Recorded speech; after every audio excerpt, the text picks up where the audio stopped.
नमस्कार किसान भाइयों गेहूं कटाई के बाद या जिन किसानों का गन्ना बुआई पछेती हुई है उन्हें देखने से लग रहा है कि कुछ किसानों का गन्ना तो पौधा काफ़ी अच्छा खड़ा है, नॉर्मली है। और कुछ किसान भाइयों का गन्ना पौधा काफ़ी कमज़ोर है, उस पर पीलापन भी है और वह टेलरिंग या ब्यात भी नहीं कर रहा है। तो उन्हें अब किन बातों का ध्यान रखना है और कौन से उर्वरक उनमें लगाने हैं ताकि पीलापन भी दूर हो सके, वो ब्यात भी करना शुरू कर दे। इसी की जानकारी मैं आपको आज की वीडियो में देने वाला हूं। मेरे प्यारे किसान भाइयों, आपको प्रैक्टिकली व सटीक जानकारी मिल सके इसके लिए A4 चैनल को सब्सक्राइब करें और पास वाली छोटी सी घंटी को प्रेस करके ऑल वाले ऑप्शंस पे लगा लें। किसान भाइयों, तीन तरह के गन्ना पौधा देखने को मिल रही हैं। एक तो जिस पर पीलापन है, दूसरा वो गन्ना पौधा है जिसको जो कम ब्यात कर रहा है, और तीसरा नॉर्मली है। तो हमको इनको तीनों को अलग अलग उर्वरकों को देना है, अलग तरह से इन पे ध्यान देना है। तो इसके लिए हमें दो तरह से काम करना होगा। एक तो हमें उर्वरकों पर ध्यान देना होगा और दूसरा हमें कुछ खास काम भी इनके लिए करने होंगे। तो सबसे पहले लेते हैं जिन किसान भाइयों के गन्ना पर पीलापन है। तो जिन किसान भाइयों का पीलापन है उस पर जो मैं उर्वरक बता रहा हूँ उसमें 10 केजी मैग्नीशियम आपको लेना है, 3 केजी सल्फर लेना है यदि गन्ना बुआई पे न दिया हो, और 25 केजी आपको यूरिया लेना है। किसान भाइयों, ये जो पछेती बुआई हुई है तो उस पर लगभग अब पहला पानी आ रहा है, तो मैं पहले पानी की ही बात कर रहा हूँ। उसमें यदि सल्फर लगा दिया है तो अब इसमें 3 केजी सल्फर न दें। 10 केजी मैग्नीशियम का काम है कि ये गन्ना पौधे के पीलापन को एकदम से ख़त्म करेगा, उस पर बहुत ही अच्छा कलर लाएगा। सल्फर मैं इसलिए लगवा रहा हूँ कि थोड़ी बहुत अगर उसमें फंगस है वो दूर हो जाएगी, और ये भी कलर लाने का काम करता है। तो दो जो खाद हो गए ये सिर्फ पीलेपन को दूर करेंगे और उसकी बढ़वार भी तेज़ी के साथ करेंगे और कलर भी बहुत अच्छा आएगा। 25 केजी इसमें यूरिया है। यूरिया भी पीलापन को दूर करता है और भी ये कई काम करता है, बढ़वार को तेज करता है और प्रकाश संश्लेषण की प्रक्रिया को भी सुचारू रूप से करता है। तो इसको आपको प्रति एकड़ के हिसाब से गन्ना पौधा में लगाना है और पानी दे देना है। हो सके तो इस डोज को देने के बाद आप खेत की जुताई करें। जुताई करने के बाद पानी लगा दें, और पानी लगाने के बाद में जब पैर चिपकने शुरू हो जाएं तो उस समय इसमें आप 1.5 केजी NPK 20-20 का स्प्रे कर दें। इसको आप 250 लीटर पानी में घोलें और उसका स्प्रे कर दें।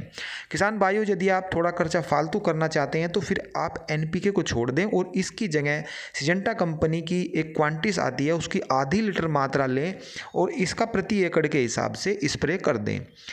इसमें फ़र्क यह है कि ये आधा लीटर लगभग 400 रुपये की आएगी, और NPK जो होता है वो 1 या 1.5 केजी जो पैकिंग मैंने बताया तो वो 150 रुपये का आपका आ जाएगा। तो ये खर्चे में थोड़ा डिफरेंस हो जाएगा, लेकिन रिजल्ट इसका क्वांटिस का NPK के मुकाबले अच्छा आएगा। तो आप इन दोनों में से एक का चुनाव कर लें। किसान भाइयों, अब वो गन्ना पौधा लेते हैं जिनमें ब्यात कम हो रहा है, टेलरिंग कम है। तो उनमें मैं 3 खाद बता रहा हूँ, इन तीनों में से आपको एक लेना है, तीनों को एक साथ मिलाकर नहीं डालना है।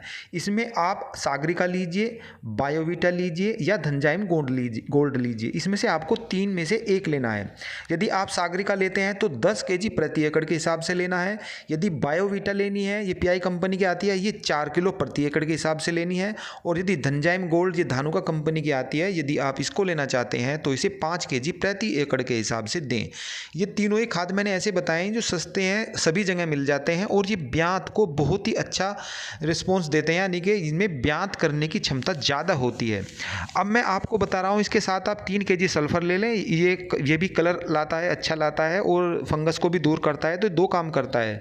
ये ज़्यादा महंगा भी नहीं है। यदि आपने गन्ना बुआई पे दिया है तो अब न दे, क्योंकि कुछ दिन पहले तो आपने बुआई में दिया ही होगा। पहले पानी की ही डोज में बता रहा हूँ, क्योंकि ये डोज जो है पछेती गन्ना बुआई के लिए है। तो इसमें आप 25 केजी यूरिया और लगा लें, और इन तीनों को आप गन्ना खेत में, गन्ना पौधे में डाल करके उसकी जुताई कर दें और पानी लगा दें। और तीसरी जो मैं आपको ले रहा हूँ, जो नॉर्मली गन्ना पौधा है जिनके अच्छे चल रहे हैं, उनमें पहला पानी लगाने का समय आ रहा है, जो पछेती गन्ना बुआई हुई है गेहूं कटाई के बाद, उसमें आप 25 केजी यूरिया लें और 3 केजी सल्फर ले लें। इन दोनों को आप गन्ना पौधा में लगाएं और जुताई कर दें और पानी लगा दें। पैर चिपकते समय इसमें आप क्वांटिस की स्प्रे कर दें आधा लीटर पर एकड़ के हिसाब से। तो ये और भी अच्छी तरीके से ग्रोथ करेगा, और इसको आपको इसमें ज़्यादा कुछ नुकसान भी नहीं होगा, क्योंकि ज़्यादा पैसे का खर्चा इसमें नहीं है। तो आपको नॉर्मली गन्ना में भी बहुत ही अच्छा ये तीनों चीज़ें रिजल्ट देंगी। किसान भाइयों, ये तो हुई उर्वरक की बात।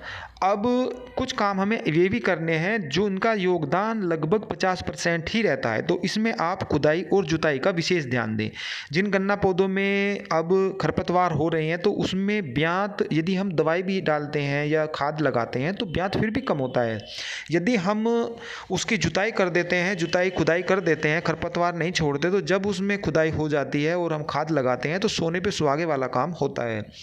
किसान भाइयों, कई बार ऐसा होता है कि हम खाद लगा रहे हैं और ब्यात हमारा फिर भी नहीं कर रहा, तो उसका एक मेन कारण ये भी होता है। तो हम फावड़ों की मदद से अच्छी तरीके से उसकी खुदाई करें और उसमें खाद लगा दें और जुताई कर दें और फिर उसमें पानी लगा दें, तो बेस्ट तरीका तो है ये। क्योंकि आने वाला समय जो है बरसात का शुरू होने वाला है, जुलाई में लगभग सभी जगह बरसात शुरू हो जाती है, तो आपको कम मौका मिलेगा, उससे पहले ही ये सब कुछ काम कर लें। फिर मिलते हैं ताज़ा अपडेट के साथ, तब तक के लिए नमस्कार।